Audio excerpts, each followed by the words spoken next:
Hey everybody, it is March 1st, 2026, and this is kind of a retrospective. I mean, I don't like doing this type of thing, but reality is reality. And this is the downfall of Def Leppard. And the interesting thing about this is it all depends on who you talk to. There are a lot of people that believe that after High and Dry, Def Leppard was done anyway. Um, and those are people who are just more metal fans. That everything after that was just a waste, and Def Leppard was a two-album band. Some people hang on through Pyromania, because I mean, agree or not, whether agree that Def Leppard was better after the first two albums or not, everybody can agree with Pyromania, while it does go into the more hard rock genre than the heavy metal genre, more radio friendly, there are still songs on there that are reminiscent of the first two albums. So, people do hang on to with Pyromania, and again, it sells. It's what 10 million copies, something insane like that. Um, and then there are a lot of people that once Hysteria comes out, they're done with Def Leppard. Um, of the metal community, general speaking, no, people stick with Def Leppard through Adrenalize, and there was no way an album was going to sell more than Hysteria. I don't know what does Hysteria end up selling. Um, Pop back here. We're not to you yet. Because boy, does that album suck. Let's see, what is Adrenalize? I'm jumping the gun here. Let's get to Hysteria. Hysteria ends up selling, 12 million in the U.S. alone. So, whatever it would be in worldwide, that's, in seven singles. I still don't understand why Run Riot was not a single. That was a great song. Pyromania, yes, sells 10 million copies. So, whether for metal fans, there's a lot of stops along the Def Leppard train route where you get off. For the vast majority of people, Hysteria is that's the Def Leppard they know and love. But no matter the situation, some point in time, Def Leppard, they really kind of just become a touring act. Nobody is running around, running out to get the new Def Leppard albums, and it's kind of the case. And they've just released. I don't even know. They just released a new. I know they did that sound just like '73. What did they just release? New single. Rejoice. Oh yeah, that was terrible. That's up there with Motley Crue's Dogs of War. Yeah, they did. Seems like '73 or just like '73 or something. There was another garbage track. Now, I guess they have been talking that they're going to release another album, but I'm going to talk about that too because I think there's a lot of moving parts as to why Def Leppard is not the band it once was. And one of it is recording. One of the moving parts is absolutely recording. But okay, let's go back to the Wayback Machine to, is it 91 or so? 91. 91. When we lose Steve Clark. Now, I want to say right off the bat, we see when we lose Ozzy, we lose Ace, we lose people, all these like memes and gifs and whatnot come out, and the ultimate band in heaven, and there's Dio, and there's Dimebag, and there's Randy Rhoads, and there's Eddie Van Halen, and but we never see Steve Clark, never, which is a crime. Because no matter where you loved Def Leppard throughout their catalog, you loved Def Leppard because of Steve Clark. If Steve Clark was not involved, Def Leppard would not have been this band that it is now. Um, and I mean, the proof is in the pudding. It's just, you know what Def Leppard became after we lost Steve. So that goes to my first point. We lose Steve in '91. You know, this man is, I mean, the story that comes out that his father is just a monster, really, absolute monster. Steve is drinking himself to death. Him and Phil Collin were the Terror Twins. Phil kind of realizes he can't keep doing this. He stops drinking. That just spirals Steve out of control. That now he's doing coke and drinking and doing other drugs, you know. And there's one guy in that Def Leppard behind the music, Mortimer, I think his name is. I think that's his name, but seemed like a really good guy. And he tells the story that he's pleading with Steve, "Don't do this to yourself. Don't do this to yourself." And Steve's just saying, "Don't tell the other guys. Don't tell the other guys." While he's cutting up cocaine. Poor Steve. Tragedy, absolute tragedy. Steve was phenomenal, and he should be remembered. And it's a crime that he's not. Steve Clark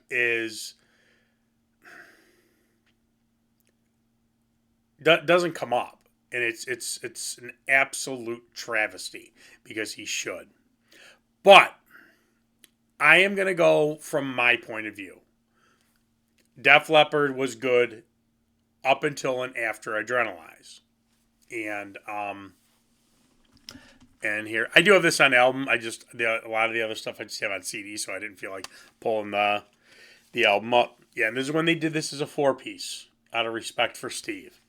And Phil did again. Phil's another great guitar player, but Phil, out of respect for Steve, played it just like Steve and whatnot. But when you look at the credits of the songs, Clark is on every song. Here and there, he's not, but Steve Clark is the foundation to the songwriting for Def Leppard. And again, I don't care if you are the first 2 album fan or you are, through Hysteria and Adrenalize like me fan. That name is going to mean everything. And when we lose Steve Clark, it is nuking the band. I mean, it is what are the Russians called? The Satan II, Tsar Bomba. They're the most powerful nuclear weapon ever detonated. That's what his death does to Def Leppard. Now, we do get Adrenalize, okay? And not every, I'm going to pull this up on, because there's no way I can see this. Not every song is written by Steve, but I think 6 of them are. There's 10 on the release, and Mutt Lange comes back. He doesn't produce it, but he does. Does he produce it? Hang on. Let me fire up my. No, produced by Mike Shipley and Def Leppard, but he does come back and pretty much co-writes everything with them. And again, that's Mutt Lange is a big. Yeah, we can't go. We can't go too far without saying how important Mutt Lange was to the band, because his name on a Def Leppard song and his name as producer on a Def Leppard album also means a lot. And Mutt Lange, at this point, now he's married to Shania Twain. Shania Twain is he's like semi-retired, and Shania Twain is his main priority, and you know how well that goes. So he should have stuck with Def Leppard and tried to help him out. Maybe we could have gotten a couple more good albums. But yeah, I'm looking at this. Steve Clark is on 1, 2, 3, 4, 5, six songs. And one of them's Tear It Down, which was originally going to be on Hysteria. Then was the B-side to Women, I think. And then they rehashed it because they knew they needed something. And they put it on this album. But he's on, Steve Clark is on Heaven Is a good song. And I do like this album. I did this Does It Suck in a video a while back, and I said, no, it doesn't suck. Make Love Like a Man, that song does suck. Tonight I really love. Stand Up Kid, Love in the Motion. I don't care. Say what you want. I love that song, and he's on that. I Want to Touch You. Again, a stupid title, but poppy, classic Def Leppard song. I like that. And Tear It Down is an awesome song. Where We Don't See Him as Personal Property, which sucks. White Lightning, I do love that song. A lot of people don't like that one. It's the tribute to him, but I do love that one. And Let's Get Rocked, and that song sucks too. So it makes sense. The only song that and it's probably a riff that he had. So I can't really blame him too much for Make Love Like a Man, because was that a stupid song. But we get an album that is just over half Steve Clark, and it is enough, and Mutt Lange, because I don't think Adrenalize would have gone as far as it did. It sells 3 million copies without Mutt Lange. So it is still a success. It's nothing like Hysteria. And remember, this is what, 90? This comes out in 91 too? 92. This is released in March of 92. Nirvana's there. This is all that grunge crap. So, in my opinion, this is the last good Def Leppard album. Again, a lot of people don't agree with that. A lot of people say, whatever, Hysteria, Pyromania, or even High and Dry. I know I'm in the minority of thinking this. I don't care. It's where I live. It is what it is. So the loss of Steve is the biggest blow to Def Leppard. Mutt Lange leaving them is a massive blow. Then you have Joe Elliott running the show completely. And I will go to my grave saying this, because they didn't kick Rick Allen out of the band after his accident. Remember, Rick Allen had his accident because he has a temper, and this is Rick saying it. This is not me assuming it. His temper, alcohol, Rick, his accident probably saved him from being kicked out of the band. He could have easily been kicked out. Joe is not going to throw Steve out with all his drinking, because Joe knew that Steve was the main songwriter. But he did throw Pete Willis out. Why did he throw Pete Willis out? Because Pete was the only one who was the major threat to his authority. Pete Willis is gone. Steve Clark tragically dies. Rick Allen, he has the accent, but he doesn't write songs, so his input is kind of limited. Phil Collin is a very laid-back guy. Rick Savage is a very laid-back, non-aggressive guy. Joe Elliott now has no opposition. He is left in charge. And then Joe Elliott has been running the band since. And it's been an absolute disaster. Because Joe Elliott hates Nawabum. Joe Elliott hates... Guys, if you remember, during this Hysteria and Adrenalize one, they ignored the first album. They only really played Bringing on the Heartache and maybe Let It Go. Ignored Mirror Mirror, ignored Lady Strange, ignored these songs that every metal fan loves, because Joe Elliott does not want to acknowledge their heavy metal roots. He hates it. He thinks he's the next Rolling Stones. Oh, in the Book of Rock is written, I'm going to be as close to the Rolling Stones and the Beatles as possible. No, you are. I don't even know if you're going to be on the prologue to say, hey, there was a band named Def Leppard. You have ensured, in the Book of Rock is written, that you are so far down the line now, because every album you have come up with under this asinine hatred of your roots has just been one disaster after another. So after Adrenalize, they make the horrible mistake that Ozzy makes with Osmosis, that Kiss makes with Carnival of Souls, and they're going to be grunge. Now, I don't have this. I have this album on, again, I had it with my old, they've released Retroactive, which was like B-sides and stuff. It's actually a cool album. But the next actual studio album, and then all right, I'll do all this at once. So I did have Slang on CD, and I sold it when I sold all my CDs, but I still have it in my digital music. Holy God, is this garbage. This is their worst album. This is so horrible. And I know they've talked about, like, this is one of the ones do a deluxe box set or something of, or a box set, or I don't. What did they do? Oh, they did 2014 deluxe edition of crap. This is so bad. This is absolutely terrible, and this ostracizes almost anybody who was left as a Def Leppard fan. I mean, you have to remember there are lean years after this before they start to come to the realization that they're a touring band. This is not Def Leppard. People walk away. This slang is horrible, absolutely horrible.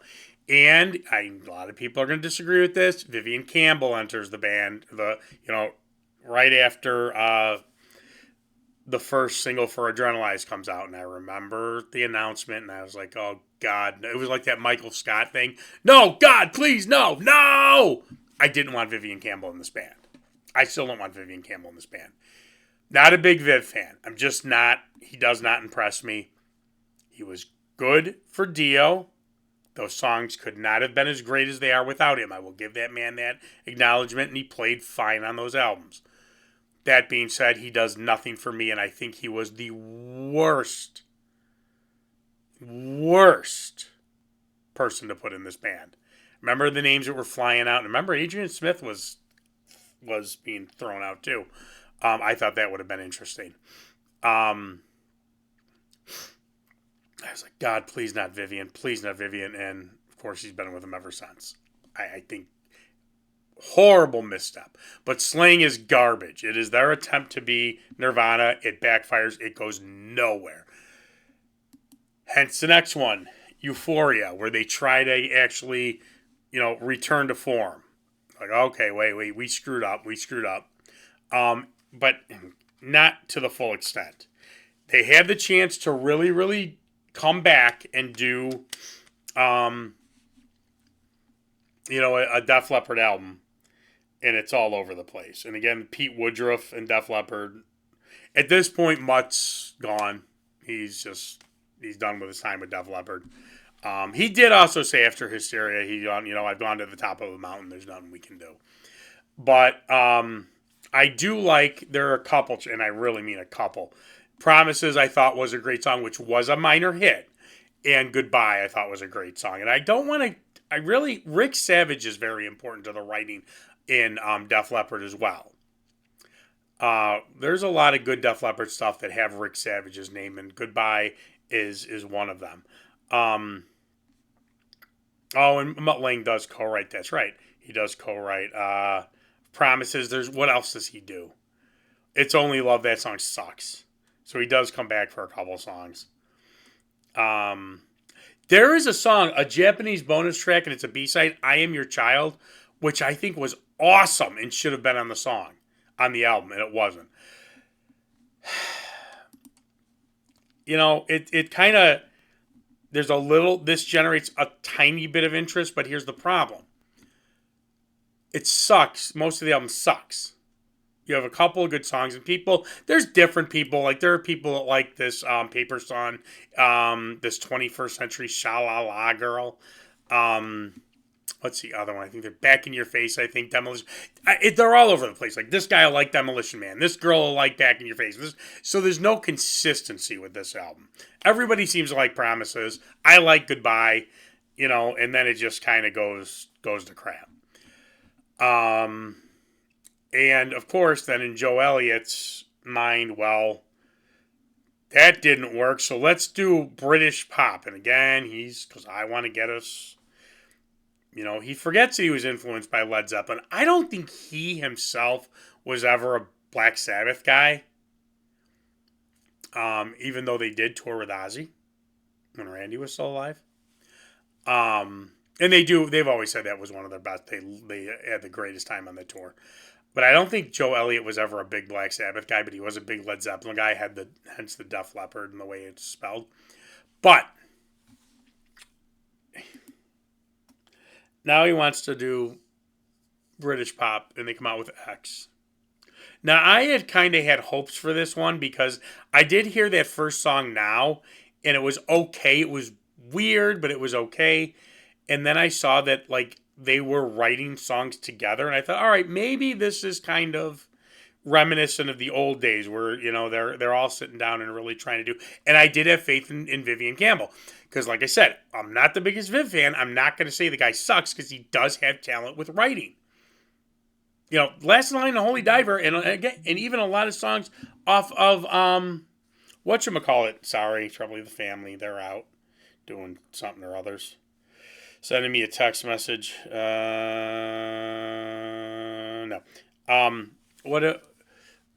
Last night, even Sacred Heart. There's great songs off Sacred Heart. So the man has ability. He never did much for me. So I had hope, though. This album sucks. Oh my God, is this album bad? I mean, I don't even know what the... Still gets to number 11 on the charts, but it doesn't. I mean, we're at the point now where it's not, their albums are not even selling 500,000 copies. This one goes nowhere. Absolutely nowhere. This is where Joe Elliott, or at least Rick Savage, but again, he's so non-confrontational. Great guy and my favorite member of Def Leppard. And again, the guys in Def Leppard are great guys. Joe Elliott is way too much of an ego. Rick Allen, Phil Collin, Rick Savage is my favorite. And again, I don't dislike Viv. But I don't dislike the guy. But the three main guys should have said, all right, you know what? We're doing a Def Leppard album. The next album is a Def Leppard album. End of story. Joe, shut up. No. Let's see. Oh, God, they do. Yeah. This is again. This is their cover. And it's funny because in that, the Def Leppard back behind the music, somebody says that the overwhelming response to yeah was no. But then they do, oh my God. Oh, it's still not as bad as Slang. Because I at least like one song off this, and it's the title track, or that title track, the single they did with Tim McGraw? Yeah, 9 Lives, which is okay. They do songs from the Sparkle Lounge. Oh my God. This is so bad. And this is where it's just them writing songs alone. There's a couple songs, 9 Lives and Go are written together. This is so bad. And I think this is around where they do the thing with Taylor Swift. So now they're trying to do country stuff. I mean, it's like, what are you guys doing? It's horrible. Absolutely horrible and completely forgotten. Absolutely, completely forgotten. I mean, I don't even know if people remember that this album exists. And it comes from the Sparkle Lounge, they built a touring studio. And this is where the next big calamity hits Def Leppard. Now, I am not a musician. I am absolutely not. I have never played an instrument. I can't sing. I've never recorded. Nothing. I just am a big music fan. I have seen enough interviews. I have read enough interviews. I have seen enough documentaries where my fans and musicians just say, the magic of the studio, the magic of the studio, the magic of the studio. This is where they start literally phoning it in. And a lot of our bands are doing this now. And I think that's why a lot of our albums suck now. They're not in the studio together. They're recording parts and they're sending them to each other as MP3s. And this is where this starts. And I remember them saying in this Sparkle Lounge, they'd go in, Joe would go in at one point, and Phil would go in at one point, and Rick would go in at one point. They're not doing anything together. They're not working together. And it shows because it sucks. And there's no continuity with these albums going forward. Except that the songs are loads of crap. So this is the next big nail in the coffin for Def Leppard. They're not writing albums together. They're not recording albums together. It's all literally done over the computer. So, it's not a COVID. This is happening before COVID. It's not a COVID thing. It's probably to save money too, because their albums aren't making money. So, songs from the Sparkle Lounge, it sucks, but it also really seems to start the trend of now they're not even doing anything together. How do you not bounce ideas? Don't you want to bounce ideas off each other?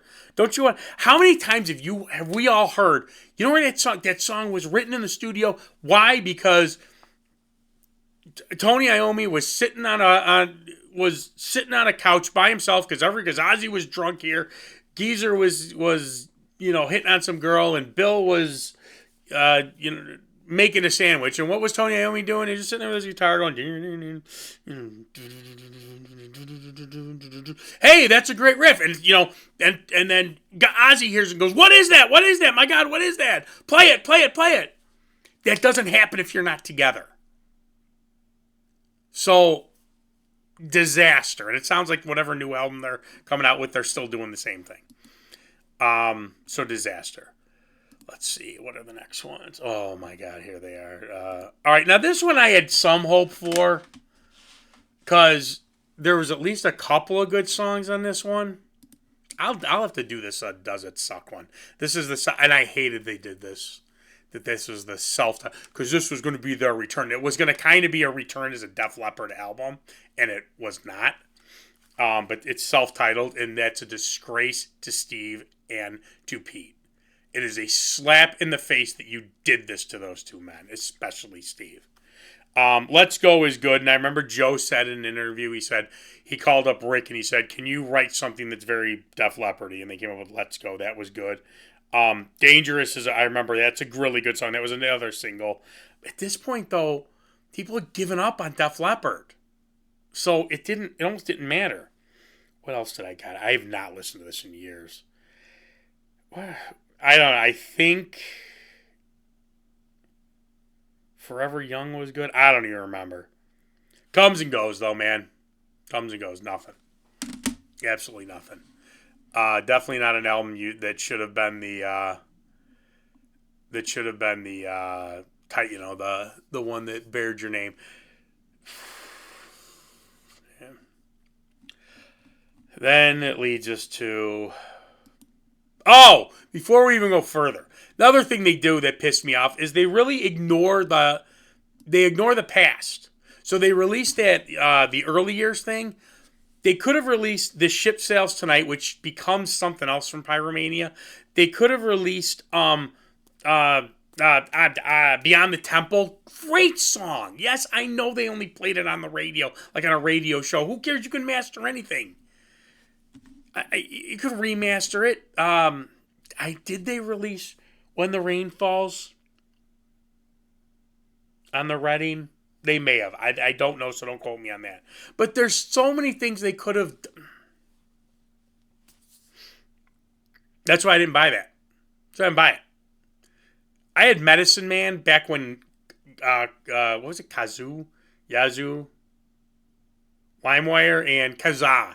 I had Medicine Man and War Child and the First Strike, the songs from the First Strike demo. They could have mastered all those, and some of those I think were on that. Just whatever. Once again, another slap in the face to the fans. How the hell was Beyond the Temple not on that? For the same reason that Run for Your Life and Runner Wild in Your Life, Runner Wild and Night weren't on the 40th anniversary of Shout at the Devil. Who didn't you guys want to pay? Oh, did Pete Willis write Beyond the Temple? Did you not want to have to? Well, don't. Whatever. All right. So then we get to this next. This is just aggravating. Then we get this crap. And if you remember, they must have paid Sirius Radio a ton of money because there was like a performance at it was the Whiskey or something that they played over and over. I mean, it was like a Def Leppard. I think it was on Hair Nation. It was like the Def Leppard takeover, and it was nonstop from this stupid Diamond Star Halos album. The only thing that's tiny bit okay is Take What You Want. Again, everything else is garbage. We want to be. This is supposed to be like, and it's a reference to I don't even know, something, raspberries or something like that. I don't know. We want us to do a song an album that's like 70s British pop. Yeah, well, Joe, once again, you released an album that went nowhere. They are what they are. They're a touring band now. Nobody's gonna buy. I mean, I'll still buy their albums. I've gotten to the point where I'll spend the what $12-13 for a CD out of morbid curiosity and because I'm a completionist. So I will eventually go back and get Slang and get X again. Just because on CD I will not spend the money on the vinyl. I have all the vinyl up till retroactive, and that's where I'm cutting the cord. But I mean, there's so many things, and I'm sorry, Joe doesn't sound good. I saw them for this tour in Tinley Park, Chicago. And Styx and Tesla. And I'm not a big Tesla guy. Boy, did Tesla win me over. Oh my God, were they good. Styx sounded like you put a CD on. The crowd went nuts. And then Def Leppard came out. And I remember talking to the people around me like, man, Joe, God, does not sound good. And everything I've heard, Joe, he just doesn't. I mean, I guess they're not using backing tracks and whatnot, so God bless them for that. But we're going to get a new album. I'm going to buy it, and I will definitely rank it. And I'm going to rank some of these, too. But it's going to be terrible. It's going to be trash. It's going to be some kind of experimental thing that makes Joe Elliott's ego. Joe, just do a side project. Do a side project where you think you're David Bowie, or you think you're Mott the Hoople. Hopple. I was never a fan of that one band either. So however you say it. That's what, like, Steve Harris does. That's what Adrian Smith did. That's what Phil Collins does with Man Rays. I don't think he does that anymore, but do that and then do a Def Leppard album. I know you're not going to do High and Dry again. Do a Pyromania, or as close as you could get. Beg Mutt Lange to at least help co-write the songs. I mean, if he could produce it, it'd be great too. Phil Collins is a great songwriter. Rich Savage is a great songwriter. You can write good lyrics. You're not a good songwriter. I mean, I personally think, which you know is not going to happen, you get Pete Willis, because guess what? Pete Willis is a good songwriter and a great guitar player. But you know they'll never do that. All right. Well, that's it. I mean, this is my 2 cents. And so here we are. We have Def Leppard. Again, it doesn't make me happy doing this video. And boy, did this go longer than I thought it would. It actually kind of breaks my heart because I loved Def Leppard for a long time. And I still do in an era, in the Steve Clark era. So I don't like doing this. You know, I did a video on Dio where it was kind of the fall of Dio, and then he came back and whatnot, and it doesn't make me happy, but it is what it is. They're a touring act. So, all right, well, let me know what you think. Are you still with Def Leppard? I'm talking just album-wise now, not tour. Are you still with Def Leppard? Do you still get excited when an album come out? Did you leave them after High and Dry? Where were you? Where did you say I'm done with Def Leppard, or are you not done with Def Leppard? So like, subscribe, hit the what's that indicator thing? Get the notifications. And I will see ya.